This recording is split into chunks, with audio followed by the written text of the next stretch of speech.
Donald Trump, another key to like predicting what he's going to do is find wherever there's trust and destroy it.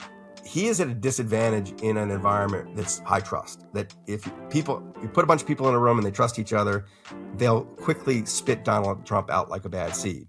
But if he creates a playing field where there's no trust and nobody can trust anybody else, he's at a kind of tactical advantage, like because he's so good at untrustworthy behavior. He smells trust and he wants to get rid of it.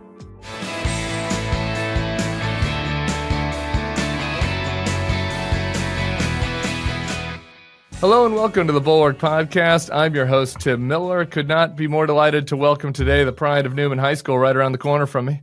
His many books include The Big Short, Moneyball, and The Blind Side. He's the editor of a new collection of essays, Who is Government? The Untold Story of Public Service, which came out this week. We'll have one of those essayists, Sarah Vowell, join us in segment 2. But first, it's Michael Lewis. What's up, Michael? Good to see you, Tim. I don't think this is maybe the first interview I've ever done where the host is in New Orleans. Well, there you go. Proud to do it. Walter's never interviewed you? Not from the there. Home studio? Not from there, no. Walter has interviewed me, but in person in New York. All right. Well, I could hit your high school with a 3-wood from here. So we're right in the hood. I've got another brag on you first before we get into the book. When I was writing Why We Did It, which is kind of my reflection on how the Republican Party got to where it is, the editor asked me what book to model it. I wanted to model it after, like style-wise, what books. And I gave him 2. One of them was Losers, your 1996 campaign book that is maybe the least acclaimed of all your works. But I loved it because you did not get boxed in by the conventions of political reporting and like treated the characters as 3-dimensional people. And it's just delightful. So if people are looking for a political book that is from a time when the stakes were much lower, Losers is a good one. But anyway, I don't know. What are your reflections on that book? You know, it was funny. I got sent off. The way it happened was I didn't set out to write a book. I got sent off by the New Republic to cover the 96 campaign. Yeah. And it was the center of things, Dole versus Clinton, was so dull and so controlled that I need to find a way to kind of come at it with a different voice. Like just doing it conventionally was going to be deadly. Yeah. And I just called him. I said, let me just do this as a kind of a travel log and let me just go where I think it's interesting rather than where the campaign tells me to go. And it rocked in the New Republic. It was like great. I mean, I made the main character Maury Taylor, who was like and also ran in the Republican primary. And the conceit was like nobody actually gives a shit about Clinton or Dole. There's no like passion around either one of them, but there's all this passion around all these kind of marginal candidates. I mean, some were not so marginal. Pat Buchanan, right? And you could get to kind of where political passions were in the country through these candidates better than through the main campaign. And of course, it's also more fun. So it works so well. And it was basically coherent because it was just my travel as a political travel log that we brought it out as a book. But you're right. It was very hard after the campaign to sell a book. I mean, wasn't it about Alan Keyes and Maury Taylor? But also about just that event. Like nobody wanted to read about the 96 presidential campaign. And, but I loved doing it, man. It was so much fun. And I don't want to go on too much about it, but I got to say, it's like, it was one of those moments in my writing life where I realized that you could invest anything with importance just by observing it. Like you could take the reader who came to it thinking they wanted to read about Clinton and Dole wherever you wanted to take them if you were compelling enough. And like people, it was like if I didn't write about Maury Taylor one week, people were disappointed.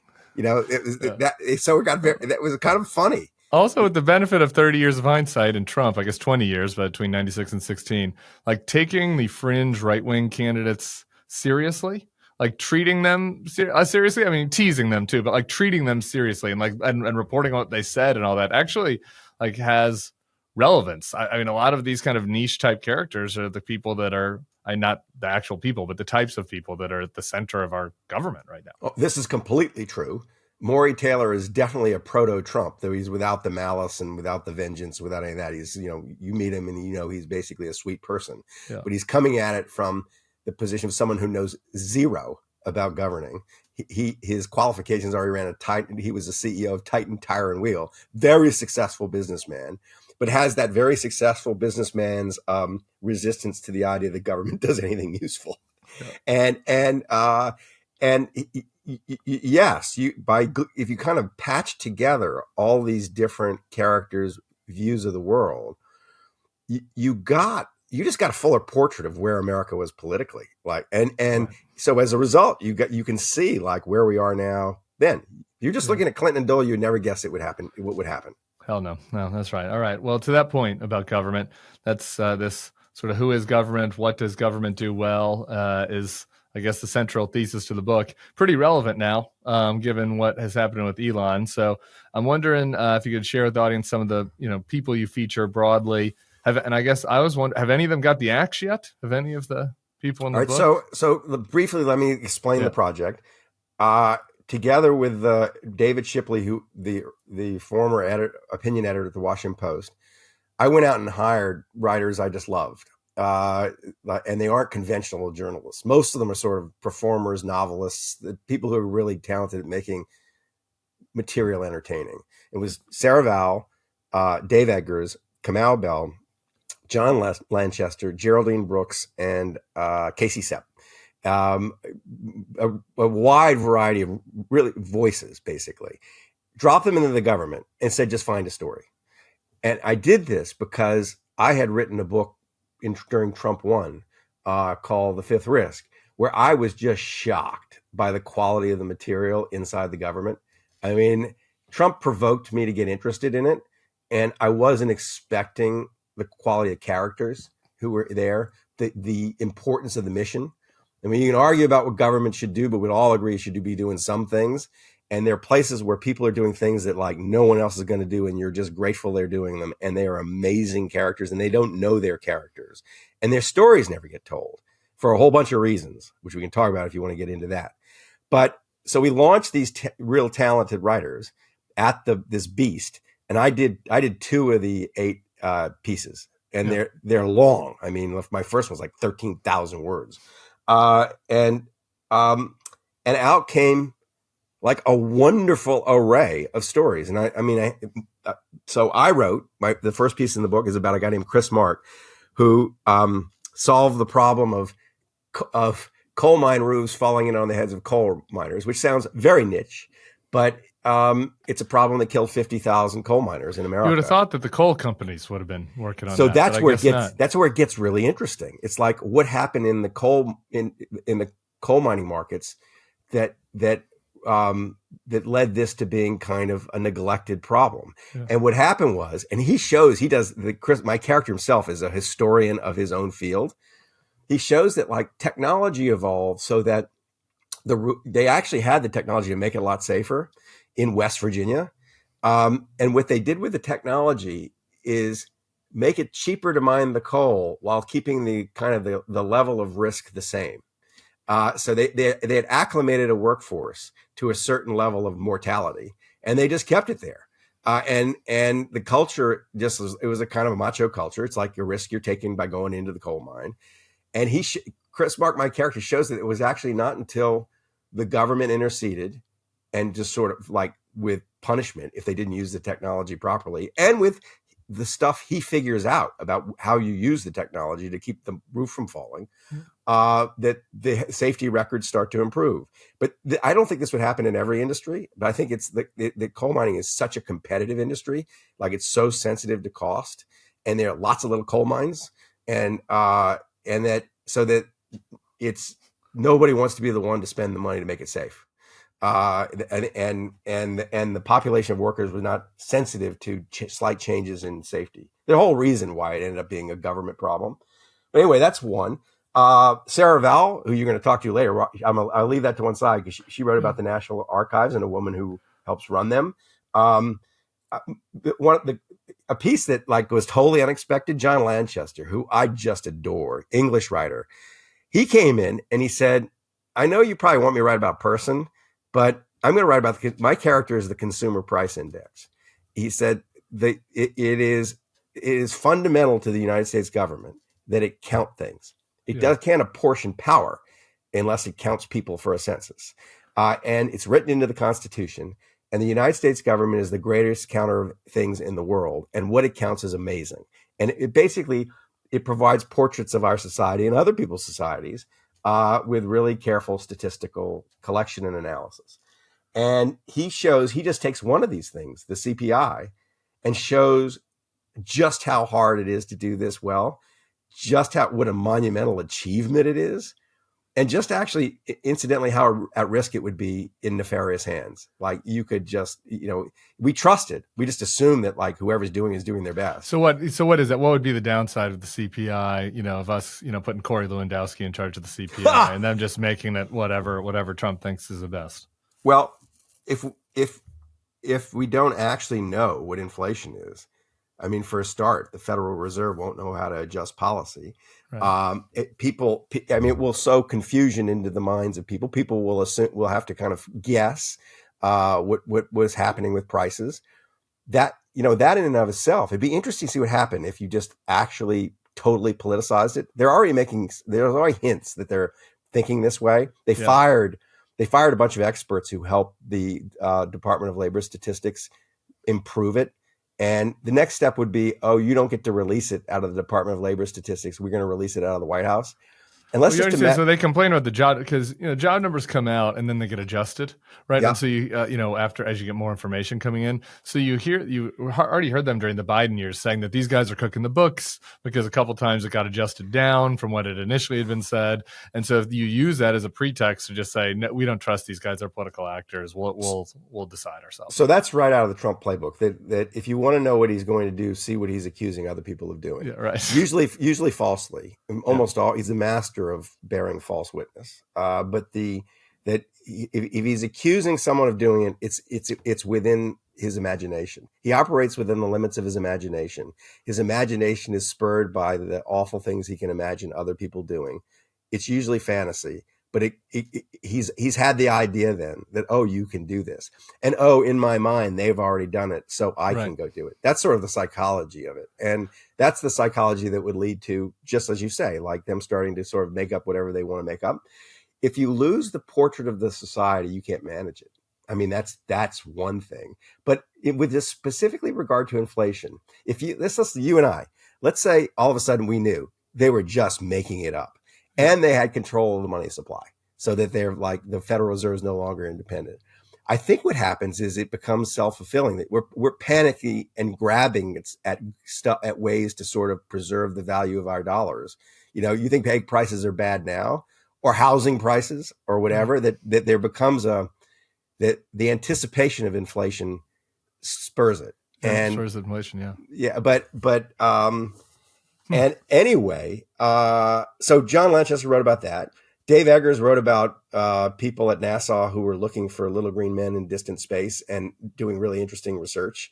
It was there wasn't one of the things where you read it and you thought, we don't need this. You also had, and the one that you did also that like really jumped out at me was the epidemiologist at FDA, because they're investigating these diseases that are so rare that there's no profit motive to do it. So pharma is not going to develop treatments for these sorts of things. And I've got a friend with a kid that has this type of disease, right? He's really, like, he's like, look, there's no money for that. Because I asked, he has this really debilitating disease. It's a horrible story. And, me and some friends got together and said, well, let us donate to a group that's out there trying to solve this.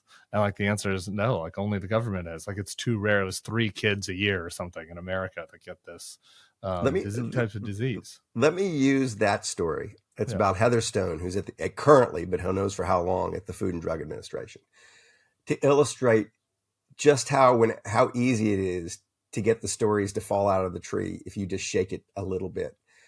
So that story, I was working on a book about the pandemic. It's called The Premonition. A character in that book is a genius mad scientist at UCSF named Joe DeRisi.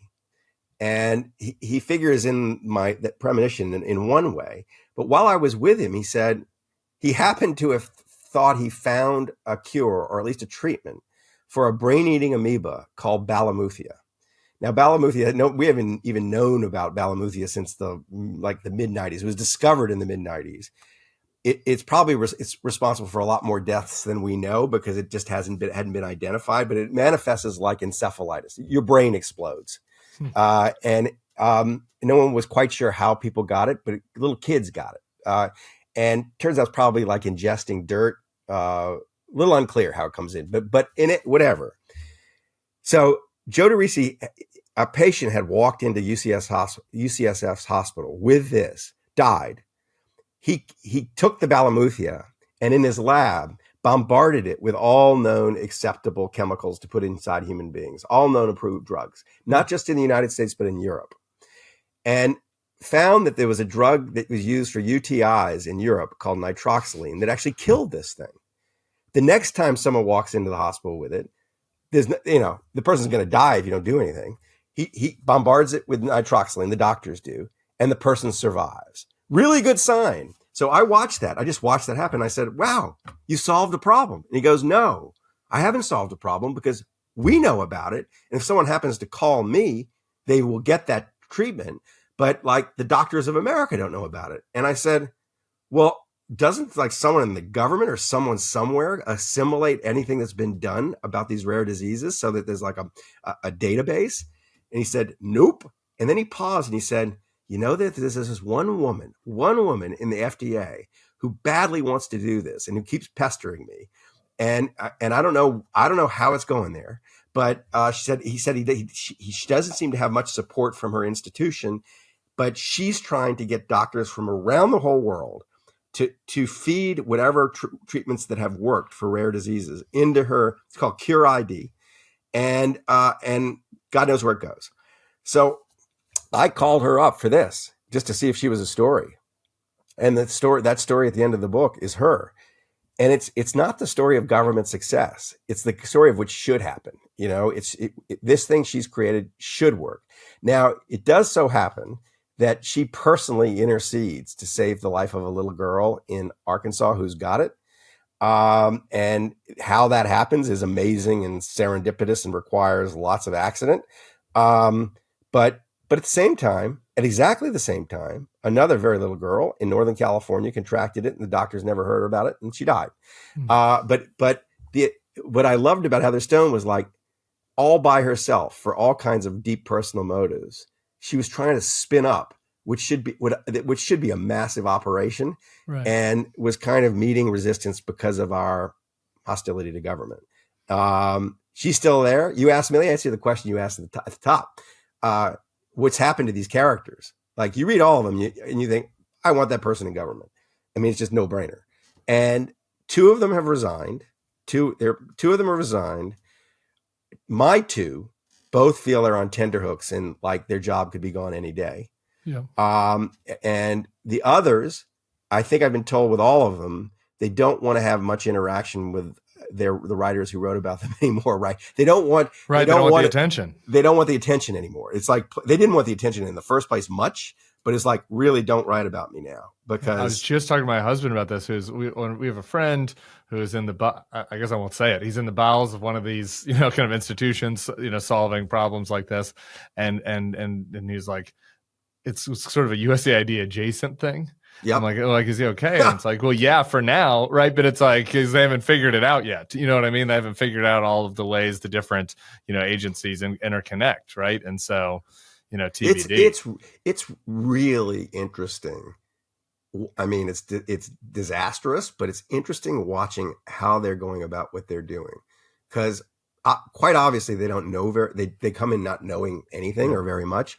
I had somebody tell me that Elon did not know that there were two different houses of Congress, like in the middle of the campaign. Like somebody had to educate him about the fact that Senate and the House are two separate bodies. But that's believable. Yeah. Whether it's true or not, it's sort of like believable. And but they come in, and this was the point of the series. This is the point of the book, is they come in very clearly with this really stupid stereotype in their head of what these government workers are. Like they're just wasteful, they're graft, they're corruption, they're deep state, they're like there to prevent Donald Trump from doing whatever he wants to do. And it's so not who they are. They're so like mostly nonpartisan people performing missions tasks that we've all agreed need to be done. And the point of the story was like, explode this stereotype. Like you will see over and over again, people who do not conform to this really stupid, lazy idea in one's head. of what a federal worker is. And if you explore the stereotype, maybe they'll hesitate a little bit before they do stupid things like just fire all the probationary workers, and which they did. And it obviously didn't work. I mean, obviously they're moving. The only way you move through this place, the way they move through this place, is if you were wholly ignorant of who the people are and what they're doing. And we've seen, they fired people that even they realized right away they needed to hire back. Right. But the probationary workers there are a couple of things that have gotten stuck in my craw, and we don't have to get into. We can do as much as you want. But this is what the people want. The list of disturbing things is so long, but the ones that maybe not have been as attended to as they should have.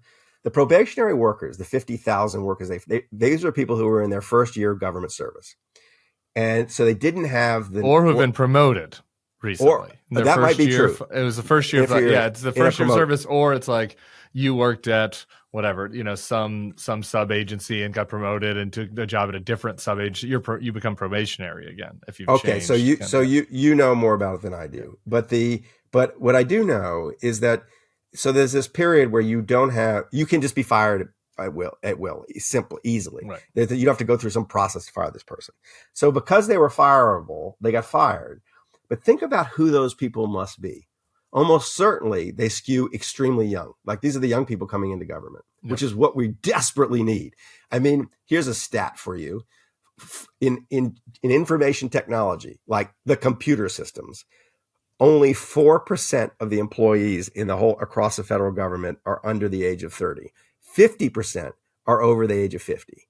Wow. It's that now, like you just know, like it means like some huge number of people who are in charge of the IT systems don't know how to use their phones. It's like so they fire the young people, and who else are they firing? They're firing whoever was hired for obviously some immediate purpose. Like, we need this person now. We need this engineer now on this job because this is something we need to do. That person is still probationary and gets fired. So it's like almost exactly who you don't want to fire. It's not the dead wood who's been kind of mailing it in for 20 years. So the second thing is, and this is I thought the first tell, like they came in saying waste, fraud, and abuse and all that. If you're really interested in fraud, the person you want to go right to and harness and empower is the inspector general of every one of these agencies. Yeah. They're the cop on the beat. They operate independently from the agency. They speak directly. They can speak directly to Congress. They're there to scare the hell out of the people who are in the agency and prevent them from waste, fraud, and abuse. They went in and they fired all the inspector generals. What that does, it's the opposite of what they whatever they're doing seems to be the opposite of what they're saying. What they have done in that case is enable waste, fraud, and abuse. And so it's interesting as an intellectual exercise to try to figure out what they're trying to achieve. This is literally what I was trying to go to next. I mean, because you've abandoned New Orleans. You live in the Bay. Abandon is strong. Yeah, abandon is people. Very strong. I'm there all the time. My whole family's there. So my point is, some of these people just because they're your neighbors and in social circles. You wrote the SBF book, which I want to get to next. But so like the types of people that are around Elon and around DOGE, right? At some level, like what do you think is motivating it? I think it's a gumbo, to use a New Orleans metaphor. It's a gumbo. The reason it's so hard to explain everything with a simple theory is that there's more than one thing going on. And here's some of the things in the gumbo. I mean, the rice is ignorance. I mean, you don't have the gumbo without the beans. Yeah. It's like you don't that you couldn't do any of this if you actually knew very much. You'd shoot yourself. But the ignorance is a precondition, and the hostility and the malice is a precondition. But one, trying to politicize the federal workforce, and weaponize it so that it is an instrument that is just there for the political use of Donald Trump. So anything that in it would interfere with Donald Trump's political interests needs to be squashed. which is not how the federal workforce has been used by any other president. So that's one ingredient in the gumbo. Two, anything that gets in the way of Elon Musk's businesses, regulation, and it's not just Elon Musk, the constellation of tech billionaires, and probably Wall Street people. Like there's all kinds of. I mean, their reasons. I think particularly the AI and crypto folks, I think, are particularly concerned about regulation. There you go. Though.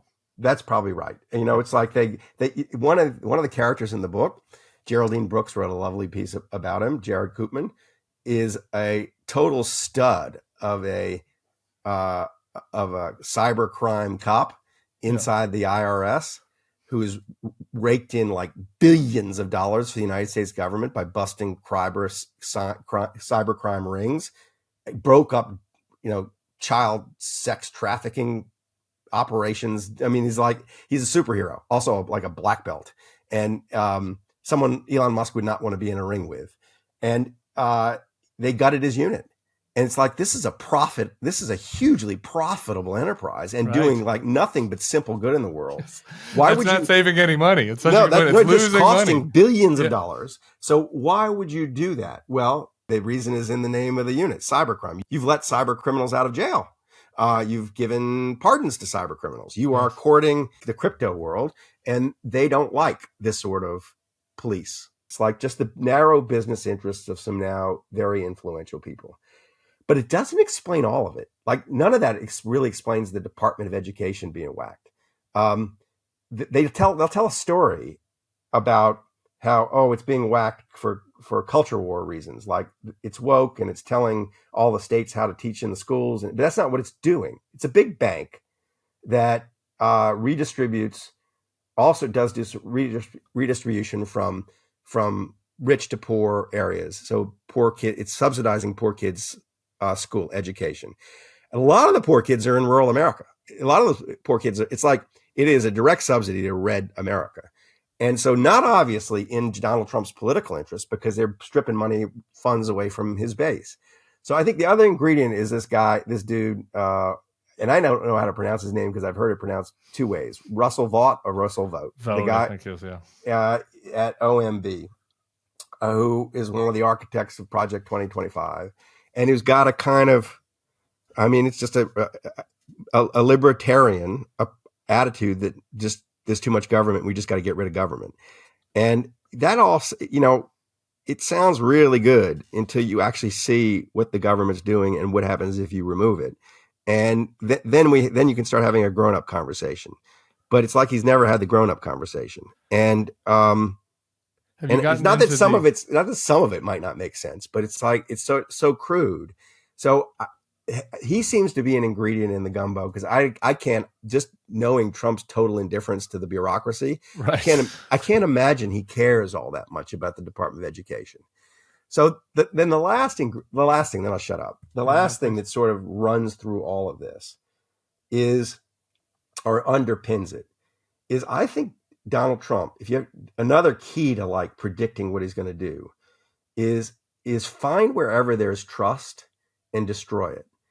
And the reason is tactical. The reason for this, he himself is wholly untrustworthy. He lies all the time. He cheats people out of money he owes them, all that stuff. Bankrupted 6 companies, all that.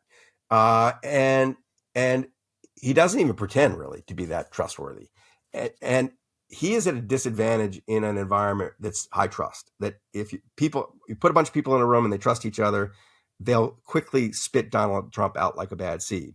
But if he creates a playing field where there's no trust and nobody can trust anybody else, he's at a kind of tactical advantage, like because he's so good at untrustworthy behavior. And so I think a lot of it is an animal lizard brain instinct. Like get rid of anything people trust, because that's going to create a disadvantage for me. And I know we think that nobody trusts the government, and when you put it that way, they do. But there are huge amounts of the government that people just take for granted they trust. The weather reports, that kind of thing. It's like, wow, I'm living my day by this thing. I must trust it. But I don't really, unless it's radically wrong, which it seldom is. I think I shouldn't trust it. But he's trying to gut the National Weather Service. Like, why would you do this? There's he has some private interests there that he's serving, but also it's like he smells trust and he wants to get rid of it. Yeah, I think that's insightful, because to me that is where the alignment between Trump and the tech guys is that Trump wants to destroy all the trust so that there's only faith in him, right? That like he is the authoritarian, the Kim Jong-un or whatever. You only trust the leader. The tech guys, I don't know if you've gotten deep into the Curtis Yarvin, techno-authoritarian stuff, but like they want to tear down all the things people trust so that they control everything, right? So that this small cadre of, whatever tech geniuses and folks that are deep into AI and this other sort of innovation, so they have control, and so at least for a while their interests align, right? Because like there's not going to, as long as there's not a fight between Trump and Elon, like their interest in tearing down the other institutions that people trust so they can have control is an alignment. How does that sit with you? It's fine with me. You didn't say anything that caused my brain to go on red alert. That all sounds very reasonable. I mean, what I see out here, I mean, there's more than one kind of Silicon Valley nerd. Of course. I'm talking specifically about the strain of the Thiel and Andreessen. And, that's right. They one of the things about this strain of people, they don't shut up, right? They're like, they're issuing manifestos, they're giving speeches, they're tweeting all the time. They just never shut up. I wonder how any of them do their job. Because they just talk all the time and they have a crowd of people who approve of them, who I guess celebrate what they say. And this is just me talking. I don't think maybe I'm not the world's greatest expert on what's interesting and what's not. But I keep looking for them to say something interesting. Like, oh, I hadn't had that thought, or, oh, nobody ever said that before, or, oh, that's both true and interesting, and I have the feeling with them all the time, this feeling like, I want to say to them, what you said is true and interesting, but unfortunately, the parts that are true aren't interesting, and the parts that are interesting aren't true. Right. I'm just shocked by how dull they are. That's the thing that, and the antics, like Elon Musk, the way he dresses, carrying his kid around on his shoulder like he's a mini-me, the chainsaw, all that stuff. It's all like putting a lampshade on your head at the party because you actually don't have anything witty to say. Yeah. And it all feels like that. He's the dude walking around with a lampshade on his head. And I mean, has he ever said anything funny in his life? I don't know. Maybe, but he thinks he likes fart jokes. If you like fart jokes, my 7-year-old did like the Tesla farting. They got a chuckle out of the fact that you can make the Tesla do a whoopee cushion noise. Yeah, so there you go. You can make a 7-year-old laugh. You can make it, but it's like a stink bomb at the party. It's like, do I really want to have to listen to this person? Will you shut up? Like, there's so much more interest out there. And this is like one of the side effects of this political movement. I think of all the interesting people in the country. I mean, it is amazing the range of artistic expression. And it all gets kind of drowned out by these people with lampshades on their head shouting at the top of their lungs. And I just wonder at what point everybody just gets bored because it is so boring. And at any rate, your point that this is strain in Silicon Valley, and you just named the people kind of who are the leading lights of this movement that got a following that has somehow attached itself to Donald Trump. That's true. And I suppose, the thing I would love to, it would be nice to have a serious conversation. I would love to sit down with a Peter Thiel inside physically inside one of the departments of government and go piece by piece through what that department is doing and have him say, like, let's just have a conversation about why this is necessary, why it happened in the first place, why we're doing this. And I might start in the Department of Energy. Because without the Department of Energy, Tesla doesn't get off the ground. I can't remember the size of the loan, but I think hundreds of millions of dollars in loans or loan guarantees to Tesla, which at the time Elon Musk said got him off the ground. And Tesla employees have said, like, the company would never have existed if the government hadn't come in. So much of just technological growth, economic growth, springs from public-private partnerships, springs from the government interceding in the economy. And that they have been direct beneficiaries of this and are still, and that they don't acknowledge it and want to go gut the things that actually made us all rich and made them rich. That's where it gets really bewildering, and I'd like to have the conversation. Like, just explain yourself. Elon, you're the richest man in the world because this government came in and helped you. Yeah, I think he'd have trouble assimilating that fact into his personal narrative. There's one other thing that is bewildering to me, and it'd be nice to have like a small group of people we all agreed were masterful at running big institutions. Yeah. Like the dude who runs Microsoft, clearly some kind of genius. CEOs, types, heads of large organizations, maybe even a coach of a football team, and would sit around a table and would say, how many of you have succeeded by walking in and vilifying the employees or the players and telling everybody they were idiots, making everybody feel condescended to, making everybody fill out a little chart about what they did last week, saying you're going to fire everybody because they're all useless. When in human history has this worked as a management style? And I think they'd all say, like, you would never do that. That's the opposite of what you do if you're running something well. The only person I know who's done this is Elon Musk at Twitter, and it's kind of a catastrophe. So, I mean, the people who invested with him are not happy. And so I that's another kind of conversation we're not having. Yeah. It's like a Harvard Business School case study of how not to run something. Well, it's only the federal government, and we've only got 3.5 years of it, so no worries there. Can I ask you a question? Please. Yeah, please. So I'm just dying to know, because you're living in my hometown. How do you feel my hometown is doing? How do you feel about New Orleans these days? It's interesting. I think I stole this from Carville, I think, but all the good about New Orleans outshines all the bad, like makes up for all the bad, because the good is so good. And so, you know, I mean, look, and it's got problems. Like I had to trade in my Volvo, my California Volvo, for a Jeep because you can't drive on the roads, you know, because because the roads are like a third world country. Yeah. And you know, they were trying to fix Claiborne Avenue to get ready for the Super Bowl, and tragically trying to fix Bourbon Street to get ready for the Super Bowl. They'd moved the ball, you know, so you have these like huge, and they didn't do either of them, right? Like it's still not done, right? The Super Bowl is coming past, you know? Yeah. So that part is tough, but man, I don't know. The people here are so wonderful. And the folks like us who've chosen to come here, you know, all are interesting, right? Like nobody's moved here because Boeing sent them here, you know? You know what I mean? Like they've all moved here because there's something they love about the art or music or food or culture, or they had a friend or a connection. So that's great. I don't know. That kind of ties me back to you. I wonder, you've been so successful in like drawing out these characters, drawing out people that other folks might not have heard of. And you have to feel like there's some connection to growing up here, right? It's just people are so friendly. And it is so easy to get to know people here, maybe because they're drinking more. I don't know why, but do you feel that way, that maybe you would have been less good at what you did if you grew up in Topeka? I don't think I'd do what I do if I grew up in Topeka. I think I grew up and I notice it even now. You know, I think it was even more so when I was a kid. But when I land there, as I'm going to land there in a week, it happens every time. I get into the taxi cab. And the taxi driver is all of a sudden jabbering away, talking to me, and I have the best conversation I've had in 2 months with the taxi driver.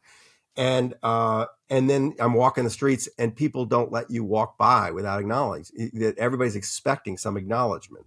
So it's like the first step of improv that you accept and you build. Yes, and the yes and is in it's woven into the fabric of New Orleans' daily existence. And yes, and is where you get the story. That you're meeting people and you're accepting and you're building. You're trying to understand and hear what they're saying. And I grew up that's just a muscle that I think a lot of New Orleanians have. Yeah. And so that muscle, I use that muscle in in all my interactions with subjects. This is absolutely true. But then there's this other thing. New Orleans encourages a kind of cockeyed view of the world. And I was just thinking about the day that Zelensky was in the White House and being humiliated to our disgrace by J.D. Vance. I looked at the New Orleans Times, Picayune, or whatever it's called, the next day. I mean, the incident was all over the front page of every newspaper in the world. And on the front page of the New Orleans newspaper was discussions about how to get ready for the Endymion parade. And like where the traffic was going to be, where you could put your ladder up. And I thought that was New Orleans I grew up in. The problems on the West Bank were the problems on the other side of the Mississippi River. It was like, it was so focused on itself that there was something inherently comic about the childhood, about the place. And I do port that. It's just a sensibility into pretty much everything I do. I like if I'm not laughing, if I'm not in an emotional space, but it usually starts with laughter. I'm not staying interested. It's like, and sometimes it's laughing and crying, but it's like getting to that space. The two pieces in the book, the bookends that I wrote in Who is Government, they're both such emotional stories. Like people are crying when they read the last one. The coal miner story is so good. People we don't need to ruin it, but so people should get the book. But it is the connection to his father. And before I lose you, Michael, I got to do one of your other books. If that's okay. Yeah, any book. Or kind of connecting two of them, really. So that you wrote The Going Infinite about SBF. I'm kind of obsessed about the crypto stuff right now. And one thing that really worries me is I think we are increasing the systemic risk to the system, like that the failure of his bank, his whatever you called it, his crypto enterprise, his exchange, excuse me. Yeah. It was isolated mostly from like the rest of the financial system, but like that's changing. It's particularly changing now in this Trump administration that's going to be very pro crypto. And so as I think about your book, The Big Short, right? And so you've just been so deep in both of these stories. I kind of just wanted to put a quarter in the machine and hear what you think about that. All right, two that things. Worry. You're absolutely right that decent public policy would wall crypto off from the rest of the financials, from an ordinary fiat financial system. We shouldn't have a crypto reserve. It's going to be trivial, but we shouldn't be doing that. Yeah. If we have a currency, and actually crypto is a threat to our currency. It's not good for the dollar.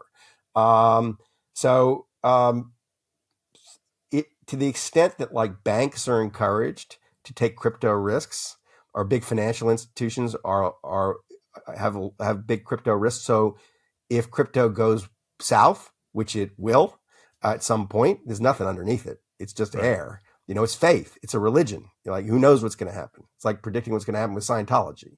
But you do not want the financial system connected up to it in any way.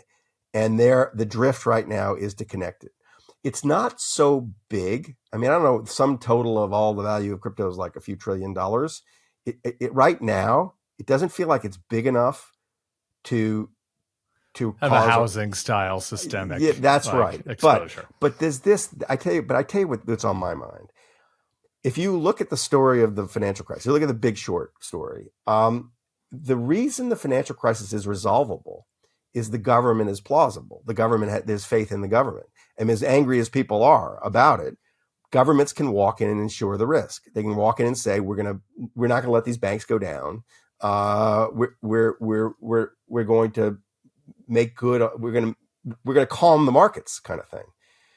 If the government becomes the source of the problem, if nobody trusts the government, there's nothing else to walk in above it and stabilize the financial system. So, for example, Donald Trump made a passing reference. I've been waiting for this, and he did it. And this is like the rule: wherever Trump finds trust, undermine it. He made a passing reference to some treasury bonds not being like other treasury bonds, and some of them were like owed to foreigners, and then maybe we didn't owe it, that kind of thing. Yep. If you start screwing with the faith and the faith and credit of the United States government, if you start causing people to doubt our willingness to repay our loans, you're playing with a whole other order of financial crisis. That is also related to the crypto thing. Why in God's name would we want to create a currency competitor? Right? Like if you took their argument at face value that this is a currency, why would we want to create a strategic reserve of something that is a competitor to the dollar that could undermine the thing that gives us our greatest power? I know that the dollar is like central to American global power. The willingness of people to hold it interest-free, use it as a reserve currency, trust it, is so important. But that's what he's coming for. That trust is what he's coming for. Yeah. And we'll see how this plays out. When you start fooling with rich people's money, they do tend to get upset. So he's going to run into a phalanx of opposition as he gets closer and closer to this. All right, last thing. I asked Walter Isaacson, I said, your friend Michael Lewis is coming on the pod. What should I ask him? So we'll close with this. He said, number one, how important was becoming king of Squires to forming who you are? Number two, biographers know it's all about dad. Tell us about your dad. So why don't you leave us with a little something on Squires and your father? Well, King of Squire, I actually would go from baseball practice to a little house next to the Newman School where I was taught to wave a scepter and sit on a throne and greet subjects. And I did this for a couple of months, once a week or something. So I actually have training in how to be a royal. Okay. I'll let you figure out what that did to me. It probably wasn't good for my character, but it was fun. And my father, I'll tell you, my father left me always with the sense everything was going to be all right and not to press too much. And I've told this story often. I don't want to repeat myself too much, but he had me persuaded through freshman year of college that on our family coat of arms, there was a little we have a family coat of arms, the Lewis family, and there's some Latin on the bottom of it. And he told me the Latin translated into this. He said, this is our family motto. He said, do as little as possible, and that unwillingly, for it is better to receive a slight reprimand than to perform an arduous task. And I took that as my watch, relax, chill, back away from, it was like an instruction to be lazy. Yeah. And that I still have it in me. It's very New Orleanian. Yeah. I still have it in me. And what it means is I don't do busy work. It's like, I don't do stuff. I don't write stuff I don't really want to write. I don't do stuff just to do it. I don't publish books just to publish books. That's very useful. It's like I only do what interests me. And that's how I interpreted it anyway. Fine, fulfilling work. Anyway, Michael Lewis, I guess I'll see you next week in person. Yeah, see you next week. So I look forward to it. And let's stick around. Sarah Vowell, her story is so good. It's worth, I think she's going to be a little more in the traditional Bulwark tone of dour and dark about the state of affairs. So please stick around for that. All right, we're back. You've already heard her, Sarah Vowell. She's the author, historian, journalist, essayist, and actress. She was Violet Parr on The Incredibles. How about that? She also wrote one of the essays in Who is Government about the record keeper, Pamela Wright, at the National Archives. What's up, Sarah? Tell us about Pamela Wright. Hi, Tim. Pamela Wright. Well, when I was given this assignment a million years ago, I wanted to pick someone who was from west of the Mississippi. Okay. Just, partly because I was a Smithsonian intern and, I think I'm from Montana. I'm in Montana right now. People from out here, when you say Washington, it's almost like a different species of human. Yeah. And when I was left Montana State University to become a Smithsonian intern, no one was from Washington. Everyone was someone like me from, America. And so I found Pamela Wright. She was the NARA Chief Innovation Officer. And I quickly figured out that her background, she comes from Conrad, Montana, up in central Montana. She grew up on a ranch up there, that her background completely influenced how she was doing her job. And her job was to share the records of the National Archives with the American people online. And so there are 13 billion records in the National Archives, and her job was to digitize those records. So you don't have to go to DC, you don't have to go to Maryland. You can be from Sitka, Alaska, and access the records that you own as an Alaskan. And I think the fact that she came from somewhere that was a 32-hour drive from DC really motivated her to get as much online as possible, just so everyone can access these records. And and then another thing about her being a ranch kid is she's super thrifty. So one of the, I guess, critiques of the government as it's being enacted right now is that there's a lot of waste, right? Well, she grew up on this ranch where they had a cistern for water. She knitted her own hat for winter. They put canned vegetables in the cellar, to make it through the winter. And that's how she approached her job at NARA, which was, we don't have enough money.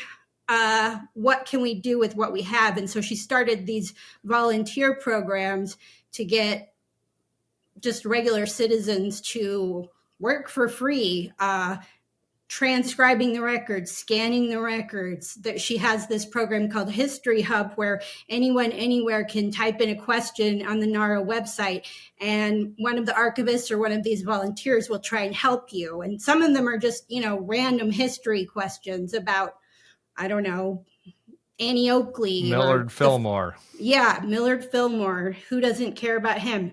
But some of them are like real needs, like veterans apparently aren't so great at keeping track of their discharge papers. So, they're like, they'll get some terrible disease or something and need health care. And, they type in and someone will help them get their own papers. But the other one other thing about it, when thinking in terms of the larger project, writing about these people that we did for the Washington Post, is the National Archives tells the story of the federal government, especially the executive branch.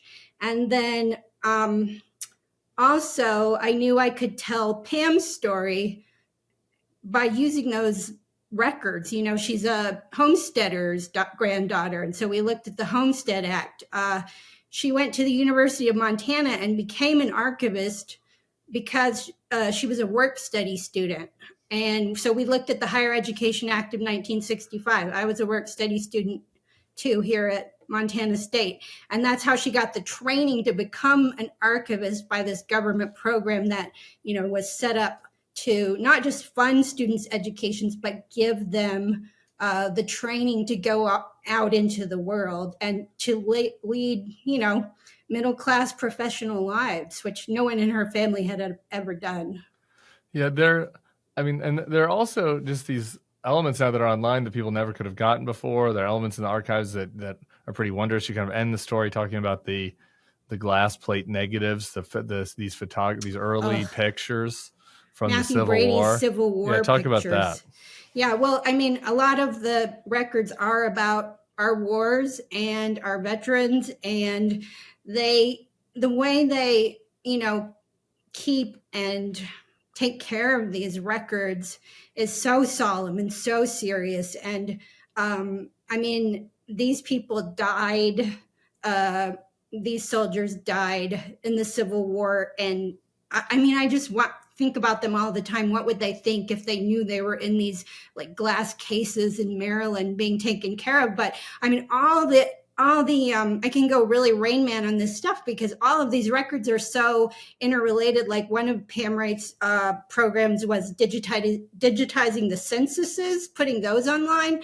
And the census in 1870 is different because of those guys who are in those glass plate negatives, because that was the first census that all African-American names were listed because of what those men had done. And, everyone's stories are in the census. The census, it's funny, Michael was talking about John Lanchester's piece, and it's really wonderful about the Consumer Price Index and talking about the data and the knowledge that the federal government provides. And just because, I talk about all the federal records start with the Constitution and the Declaration, and the Constitution requires census to be taken to apportion the House of Representatives, which, yawn. But you go into those censuses, you can learn. The last one that Pamela Wright got online was 1950 because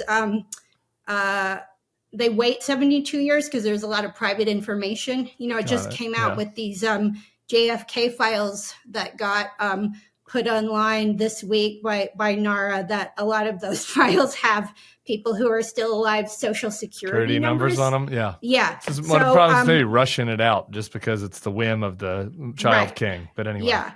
So like the census from 1950, I learned things about my own family that I didn't know, that, everyone's in there, and it's completely democratic.